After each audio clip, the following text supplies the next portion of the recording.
The beer of the video is Section 6 Brewing Company's Brown Ale. I've never heard of Section 6 Brewing Company before. They're located in Brandon, Manitoba. They describe this beer as having the tastes of dark chocolate, coffee, and toast. All things I approve of. Yeah, that's quite nice. I do like that one. So tonight I'm going to be taking a look at this LED mini flat power light that I got from eBay in a mailbag back a few weeks ago. Almost a month ago, maybe. Claims to operate between 3 and 7 channel mode. 36 LEDs on it, 110 or 220 volts, 50 or 60 hertz. It can do automatic stuff. It can do sound control, or it can do DMX. Master and slave is not quite sure what about that. Less than half a kilogram, 19 by 19 by 6.5 centimeters. Or if you look at the other side of the box, it's got the same similar kind of thing, only an 18 LED light. So I guess it depends on which way you open the box, what's in it. Let's hope I'm opening it the right way. When I pulled it out of the mailbox, these two stand pieces were not attached. I had to put them on. But other than that, this is how it came. There is a one piece of paper manual. There is a little infrared remote control, which actually came with a battery in it. That's surprising and impressive. And then there is the light itself. And yeah, it does have 36 LEDs on it. So it is that one, not this one. I guess we opened the box the right way up. On the back of it, it has DMX in and out, as you would expect. And it has just 4 buttons, menu, up, down, and enter, and the 4-digit 7-segment LED. And you see there's a couple of cutouts for ventilation fans, but I don't see any fan behind it. Well, let's power this thing on. And it comes up just in DMX channel 1 right now. And it's drawing all of 0.3 watts. Oh, it's even gone to lower than that. What's happened here? Oh, it just timed out the menu. Okay. But if we go through the menu, we can get it to do some different things like that. And while it's doing that, we see that it's bumping up as high as, I think 7 watts is the highest that I've seen so far, which I assume is with all 3 colors lit up, but I don't know for sure. I guess we could probably put it into IR control mode. What else we got here? Oh, there we go.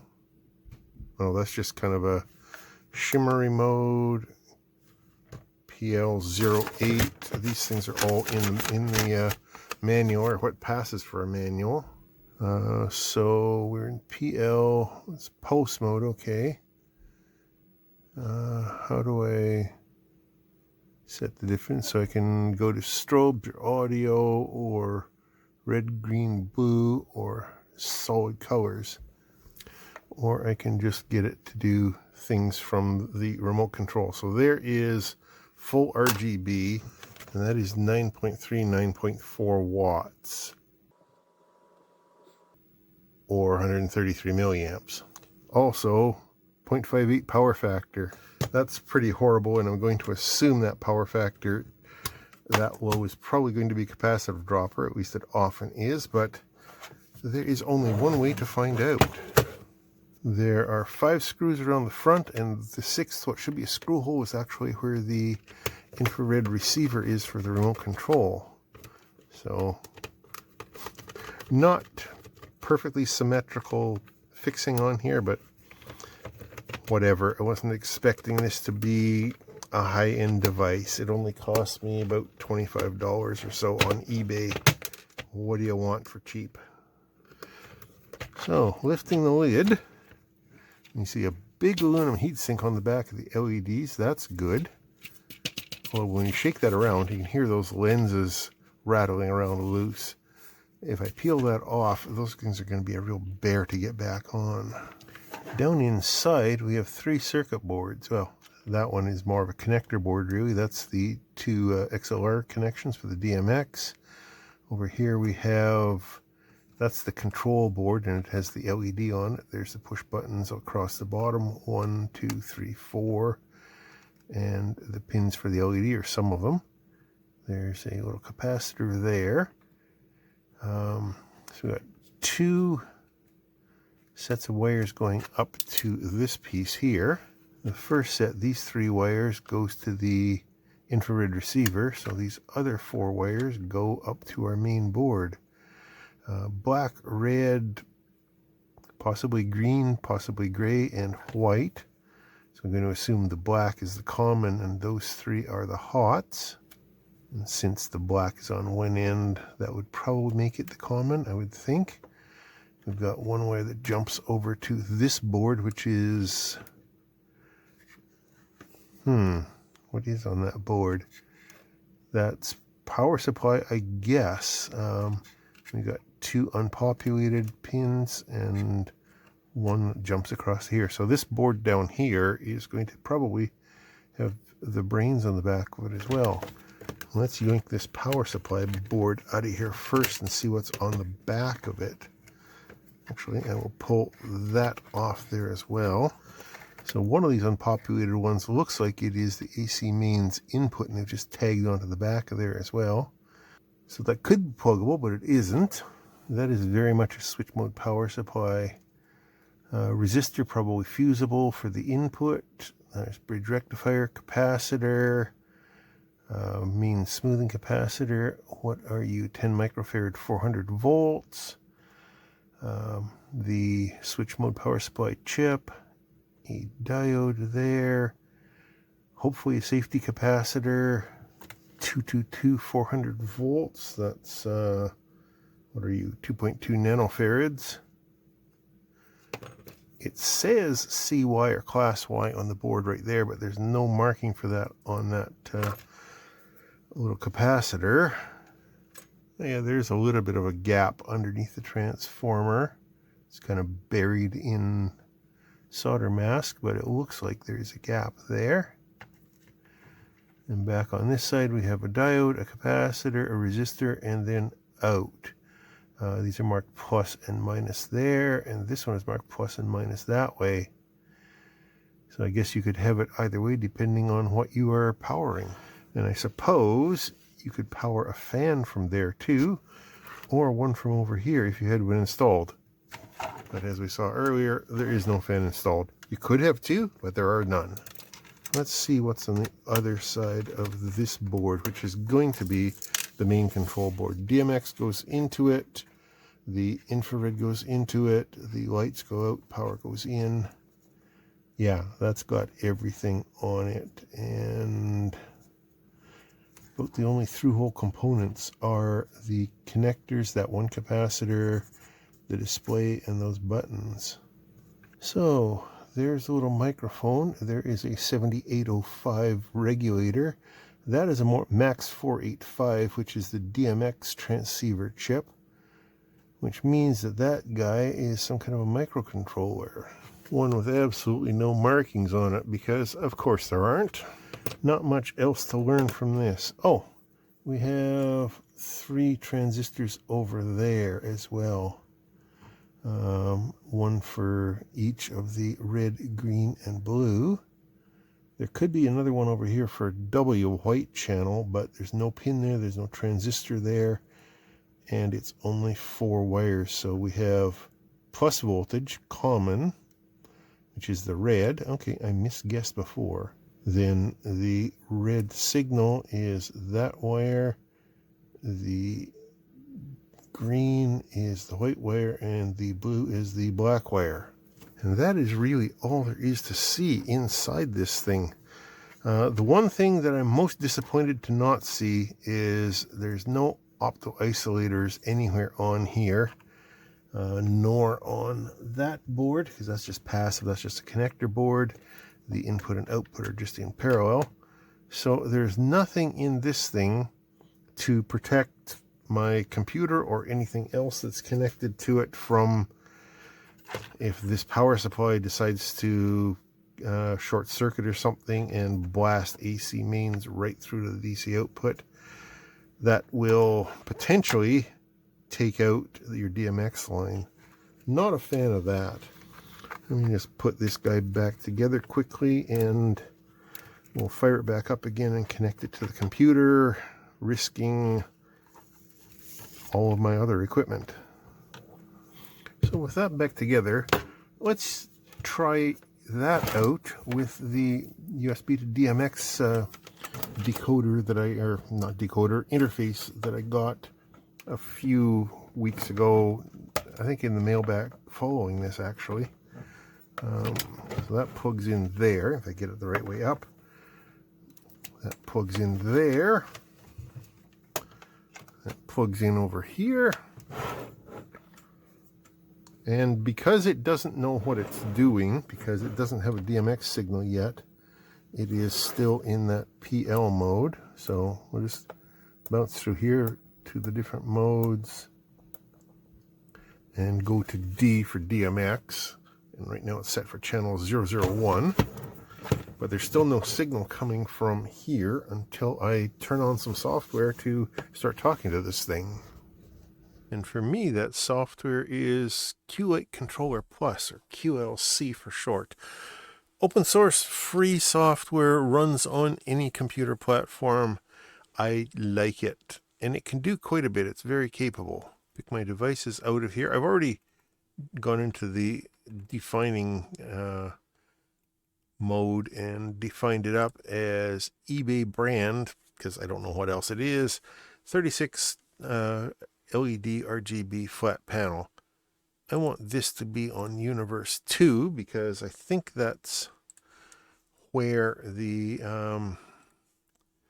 that's where this thing showed up. If you remember again from the mailbag where that thing showed up, it automatically jumped onto Universe 2. I could have put it somewhere else if I wanted to, but I've still got my homemade ArtNet thing on Universe 1, which I'm not using tonight. But this is there, so we'll just go with it. So there is our light, and here is how the channels show up. This is straight out of that little one-page manual. Channel 1 of it is the master dimmer, then red, green, blue. Strobing effects on channel 5. Other effects like cycling and stuff like that through the different colors is on channel 6, and channel 7 is the speed of those effects. Go over to the simple desk and pick Universe 2, and there it has set itself up. So if we pull up the master dimmer, and then we start pulling up channels, we should see red. There's the greens. There is the blues. And no, this doesn't mix into a very pleasant white, not at all. But if I pull this up, then it should start strobing. If I pull it up further, it strobes faster and slower. You could program that in the console, but if you got it, why not use it? And then this is those various modes, and this is the speed of them. But again, I'm unlikely to use those when it's under console control. Much more likely to do it this way. So now just to carry on a little bit, I'm going to add this other cheap light in here. This is one that I got a couple of years ago. It's also was the cheapest one I could find on eBay at the time. And this one actually is a Shed's brand, which is not a completely anonymous Chinese company, but it's really close. They make a bunch of other cheap stage lights and stuff like that. They actually approached me for a sponsorship one time, and I completely ignored them. I probably shouldn't have, but at the time I was burned out on dealing with sponsors. So let's plug in a cable between. Why won't that go in there?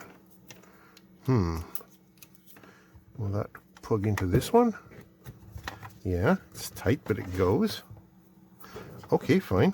So I'll put these in the opposite order. Why doesn't that want to plug in? I want to look at that later. But that works. So this one is programmed for address 1, or starting at address 1. It's got 7 addresses, so its addresses 1 to 7. This one, programmed to start at address 8. So this one will be, I think it runs on 9 channels, so that'll be 8, 9, 10, 11, 12, etc., etc. And because they are daisy chained together, it doesn't matter the physical order, it's the address order that matters. So theoretically, if I set this one up in my software and go back to that, so here we have the 2 of them. The first one, or the newer one, set to addresses 1 through 7, and the second one set to addresses 8 through 15.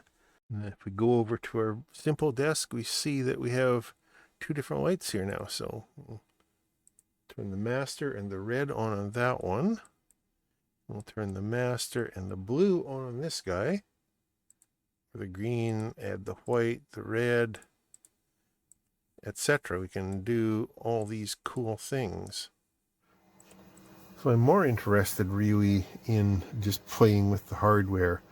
I'm hoping that this one doesn't get too hot. This one's got a fan, as you can probably hear, because it's a cheap, nasty, noisy little fan. I looked at this light a year or more ago when I got it. I'll put a link to that one up there if you're interested. These are not what you call professional lights, even though they're using the DMX512 protocol, which is a professional lighting protocol. These are cheap, nasty, maybe dorm room or really, really low budget band that's just starting out playing, you know, garages and stuff, maybe a rehearsal room. Although even this one with its fans, I wouldn't want to use it anywhere that you want relatively quiet or you want to be able to hear what you're doing. This one though, it gets a lot brighter, and I don't know, it's quiet. It seems to do the job, although I'm not quite sure what's going on with that connection there. So this connector on this cable really did not want to plug into there no matter what I do.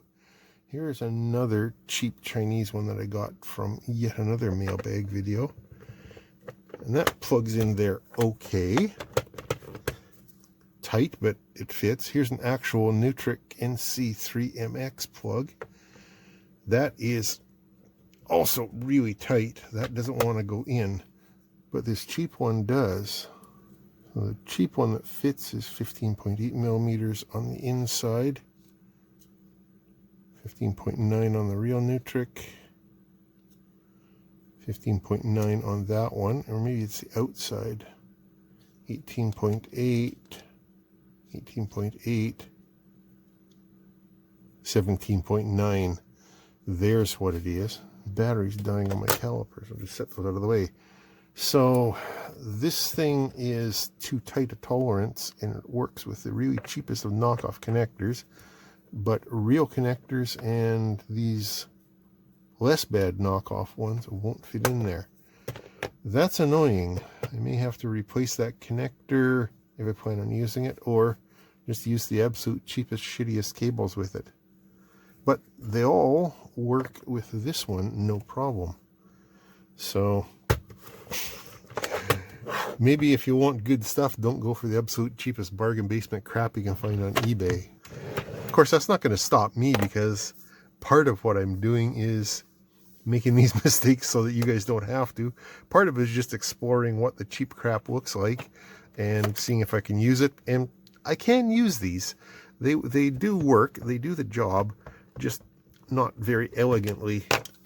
But anyway, I guess that's all I got to say about these for now. If you hadn't guessed, some channels do a no effort November. I'm kind of doing a low effort January here. It may pick up as the month goes on, but who knows? Anyway, thanks for watching. Questions and comments down below. I'll talk to you later.